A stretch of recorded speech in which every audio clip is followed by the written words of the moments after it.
السلام عليكم، ازيك يا عم الحاج؟ والنبي اللي قال عندي بيقولوا لي روح هات من عند فتحي جاتوه، عندك جاتوه؟ جاتوه يا عم الحاج. ما انت بتبيع أكيد. مش تفهمني انت بتبيع ايه؟ جاتوه ايه؟ امال ايه؟ اسمه ايه؟ جاتوه اهو. اسمه جاتوه؟ اهو. ايوه انا جاتوه. جاتوه. لا انت كده بتضحك علي، لا لا ما انت تكلمنيش. بتقول جاتوه. هم اللي قالوا لي روح هات له ايه جاتوه، انت عندك جاتوه؟ بقول لك جوه البيت. يعني اسمه ايه؟ جاتوه مش جاتوه. طب بكام دي؟ دي اه بيتباع بالكيلو ولا ازاي يعني؟ 5. قال لي ب5. دي ده ايه؟ كيلو ولا نص؟ يا عم الحاج هو ماشي ولا مالي؟ خلصني.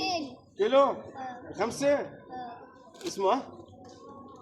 جاتوه. يعني مش جاتوه؟ ممكن لا تضربني، هما كانوا بيقولوا لها جاتوه.